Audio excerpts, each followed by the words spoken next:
This is Coffee, Country, and Cody. So what do you think the mayor of Nashville's dad does? What does he do for a living? Only a Nashville moment. Tim O'Connell, Freddie O'Connell's our mayor, is a songwriter. And Mayor O'Connell says, I've been going to concerts since I was like 12 years old, man. Because my dad's a songwriter. And we're going to meet him this morning. He's back in studio with a new album, Tim O'Connell. From WSM Radio, this is Coffee, Country, and Cody. It is the third in a trilogy of albums on that hillbilly highway. Tim O'Connell is in studio with us this morning, and it's great to have you back. Very much. It was nice of you to have me once. It's really nice of you to have me twice. And when you were here last, we were playing the first single release off this album. Right. And when did the trilogy start? How far back? 2 years ago. Well, it was, let's see, last year it was number 2. 2 years ago it was number 1. Yeah. Okay. Yeah. And what are the other two called? The first one was called On Broadway, and the second one was called On a Wobbly Bar Stool. Oh. And now we're on that hillbilly highway. Yep. Have you ever run into Steve Earle and talked about that? No, I had never have. Mine is not at all like his, but it just happens to have the same title. When did you start writing? Give everybody the backstory if they don't already know when you started writing songs. At all? Okay. Yeah. I started writing in the summer of 1969. And where did that come from? Was it just a spark? Well, was it enhanced by something? I mean, you said the summer of 69. There were a lot of people that found themselves, I think, that summer. No. Because that followed the summer of love in 1968. Right. I just wondered. No, it wasn't enhanced. I was just a big fan of music, and I loved Motown, and I used to study the album liner notes and everything. And Smokey Robinson wrote about half of those Motown songs, so I was a big fan of Smokey Robinson. So I just started, I thought, well, if he can do it, maybe I can do it too. So actually, I was working in a plastics factory, and there was nothing to do except repetitive motion all day long for 8 hours, So it allowed my mind to just wander, and I decided my goal in life was to put out an album of my own songs. That's amazing. Well, Tim O'Connell is here, and from that album, the third in the trilogy, What Country Was. Give us a setup. We're going to feature that one off the record right now. This is the protagonist is named Terry, and he has been a star, but then his star faded. He's trying to come back into the music business, and the music has changed, the business has changed, and he realizes that he's not a star anymore. A fallen star. Sort of. There's an old song title. Yeah. More Coffee, Country, and Cody is on WSM. Great fun always with Tim O'Connell, songwriter, and he happens to be the father of our mayor, Freddie, and it's just always an interesting time when he's here. I know. And his sister Tina came with this time. Yeah. Hadn't been in Nashville in 23 years, she said, for a variety of reasons. And I said, well, then you don't recognize it from the town you knew 23 years ago. Completely different. You can go 23 minutes in this town and something major will happen. Also, your nephew's running the place now. Yeah, so that's it. That's pretty cool. That's Kelly Sutton with entertainment. Let's get a full report, and we'll go to the Grand Ole Opry with Chris Jansen. Hang on. All right. Well, if you ever wanted to get lost in Luke Bryan's eyes, you can do that now. How do you mean that? Because it's a corn maze. There's so many corn mazes with Luke Bryan, guys. Apparently, this season, for whatever reason, there are more than 30 corn mazes with Luke Bryan's likeness. So Luke Bryan is the reason for the season. He is. The one that you're seeing right now on the screen, if you are watching us on streaming, it's Luke with a cap on. He's holding his guitar, but then it also has his name written out, Luke Bryan. I would get so lost in that mess. There's no chance I'm coming out of that. You're going to have to come get me. I'd have to use my wand to send up a red flare, and you'd have to come save me from all of that. It's too much. But Luke, yes, 30 different corn mazes this season with his face in them, and we're not really sure why this year it's so much Luke all the time. I mean, we've had Reba, we've had, Luke Combs. I know I've seen one with Carrie Underwood, and there was a Bill Cody one once upon a time as well. Alan Jackson. Yes. So this year, I don't know if it's because of the farm tour, but go get lost in Well, Luke's it works for sure. It absolutely does. If anybody would work in a corn maze, it'd be Luke. I was going to say the most recent one that we just saw over your shoulder there, Kelly. That one resembles Peyton Manning slightly. I wonder what Luke thinks about he and Peyton Manning looking so incredibly similar. Make sure you mention that to him when you see him next. Oh, I will. Anybody ever tell you look like Peyton Manning? Yeah. Country On is this one. Country On at Amazing Acres. And then there's Luke Bryan right in the middle of it. It's fascinating how they make all that happen, isn't it? It's really cool. That one you couldn't get lost in his eye, but you could definitely get lost in his ear.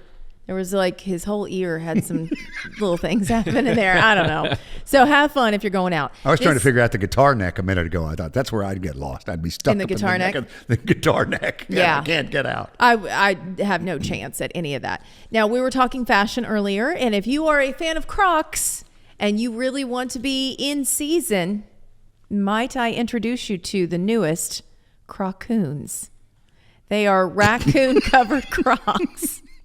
Now, this isn't real. A TikTok user from Georgia decided she was going to modify her Crocs, and she wanted to keep her feet warm for the season, and therefore now they are raccoon-covered Crocs or Crocoons. You asked me, is this just a fake raccoon, or were these actual animals once upon a time? They look pretty real. That looks sure like do. she trapped them, skinned them, and glued them onto And where her did this take Crocs. place? Georgia. Oh, yeah. Yeah. Probably. She's related to Luke Bryan in real life. Probably. No word yet if Crocs has reached out to say, I'm going to make this happen. But if they do, we'll get them. We'll have matching ones here that everybody can wear. Our own Charlie Mattos is currently in the state of Florida. He's in the Panhandle, and he went down with one mission, really, and that was to do something he had never done in his entire life, and that was fly a kite. We sent him with a kite that Annie's dad sent from New Jersey. Tom Nye. He has a kite now, and we said the perfect place to fly a kite is at the beach. We did not realize there would be a hurricane that would be coming in that direction. But again, there's a lot of wind, so it's not bad for flying kite conditions. We have a live report right now. Let's go to Charlie Mattos, who is live in Florida trying to fly a kite. This really isn't him. I just found some dude trying to fly a kite in a hurricane. And I thought, this is it. This is Charlie's future. That kite looks like an owl, which I think is pretty impressive. Is that what it is? I knew it was a bird. It's an owl. Wow. So hopefully we will see some video that's very similar coming from Charlie sometime soon. Charlie leaving the Panhandle and coming down somewhere near Havana, Cuba. All I could picture, you've seen the guy that's in the hurricane where he's holding the American flag and he's leaning into it and he's got his arms out and he's shirtless. That's what I picture Charlie trying to do, but with a kite in the middle of it. So I don't know, we might get some of that. Kelly had video earlier. She pulled it up on her phone and showed me this guy was feeding his alligator or crocodile pizza. Yeah. There's a guy, it just said, everyone's worried about Floridians during the hurricane. Meanwhile, in Florida, and it's a guy eating a pizza and giving a bite to his pet crocodile. Literally putting his hand with a piece of pizza in the doggone mouth. Yes. And it just gently closes it and just swallows. It was pepperoni, too, so he really liked it. And the cheese was all gooey. Hey, coming up next time, entertainment headlines. We've got more for you. Jamie Johnson releasing his first album on Warner, so we've got a date for that. Ernest is giving us Would If I Could, but there's a twist. So he's played this before on the Grand Ole Opry stage, and it is killer. So we've got more on that song coming up for you in just a little bit. Plus the concert for the Carolinas and also Unplugged for Appalachia. 2 different opportunities for you to go see some live music and make a big difference in those that are still recovering from Hurricane Helene. Okay, let's talk about Jamie Johnson. He is coming out with his first album on Warner Nashville. We just talked about the fact that he signed this. He has his own record label. It's Big Gassed Records. I have to give the pause in between. All together now. He signed with Warner Music Nashville, and they're going to be putting out an album on him. It comes out November the 8th. It's going to be called Midnight Gasoline.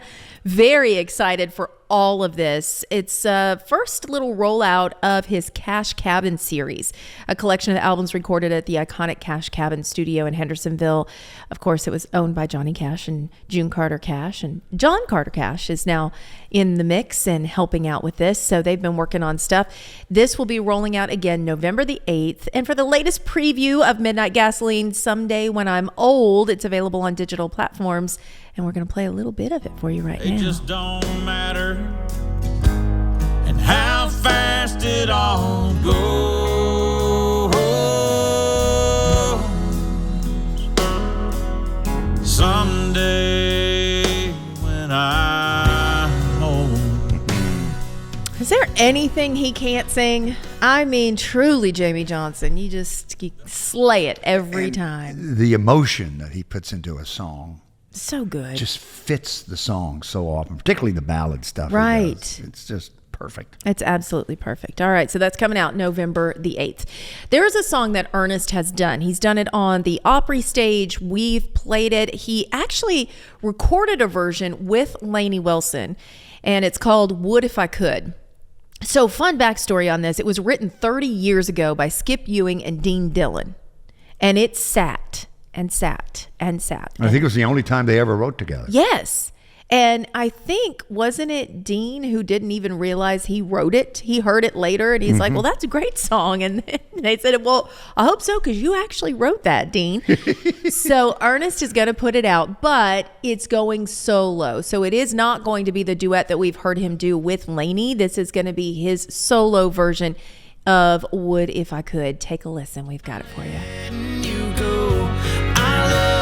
So much that I'm telling you no. Video with the version with Lainey, yeah, is just beautiful. It's in black and white and behind the scenes and showing them rehearsing and that sort of thing, and it goes along perfectly with what you hear. It's so good. I love that song. You can find Ernest. He's out on the Legalized Country Music Roadshow Tour, ernestofficial.com to get more information. Well, let's talk about the concert for the Carolinas. This is something that we knew was in the works, but now we finally have confirmation. North Carolina natives Eric Church and Luke Combs have joined forces for Concert for Carolina. You've got Luke Combs, Eric Church, Billy Strings, James Taylor signed on to be a part of this.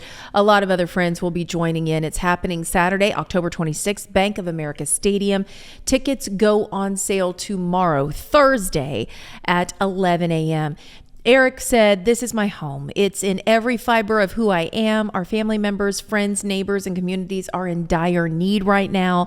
I'm honored to share the stage with an incredible lineup in order to meet those needs. Through the dark, light will shine." So you can get your tickets and be a part of that, making a big difference for those that are still trying to recover from Hurricane Helene.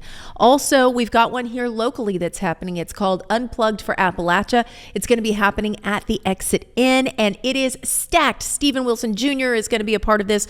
Lori McKenna, Sam Williams, Lily Rose, Mae Estes, whom we love. Travis Denning really is one of the people that have spearheaded this to put it together. Monday, October 14th, Exit Inn. You can get your tickets at exitinn.com. And our own Erin Cooper. So On Air with Erin in the afternoon, she's going to be one of the hosts along with Benji Cord. So you can go out and see them at the Exit Inn on the 14th. This is Coffee, Country, and Cody. And a lot of hurricane relief related to the country music community, and Kelly Sutton has the latest update, plus the stories you may have missed earlier here on Coffee, Country, and Cody. Kelly? We're talking about this hurricane and trying to keep an eye on it. Just saw that it has come across that MCO, which is the international airport there in Orlando, will be shutting down on Wednesday. You know, if they're shutting down the airport, they're taking this seriously. Category 5 at one point. I think now it's a 4. They're saying that this hurricane could come ashore as a category 3 or 4. pathway going through parts of Tampa into Orlando, the middle part of the state. And of course, we're keeping our eyes on what's happening down there. In the meantime, so many friends and family members in Eastern Tennessee and Western North Carolina, even parts of South Carolina, Georgia, still recovering from Hurricane Helene that happened just about a week and a half ago. So, you know, country music does it best. We always come together to help out our own. And now Shenandoah has announced they too will be putting on a fundraiser for help for those people. This is going to be in Knoxville, Tennessee at Cotton Eye Joe. Shenandoah going to be there for the hurricane victims of Cocke County, Tennessee. It's happening Monday the 14th. If you want more information, you can find it all available on Shenandoah's website and also on their social media. They said this came from Marty Raven. He just said the devastation and destruction is unbelievable. The loss of life, more than one can even comprehend. My heart is warmed to see the compassion of those who have come to help out in any way they can. So, well, all you know it's coming bad together. when you can't do it in the community where it happened. Right. Had to go to Knoxville. And Gene Ward, Jeannie Seela's husband, is from Cocke County. County. County. Yeah, that's where he grew up. Well, we've seen those pictures, and it is devastating. Just entire places underwater.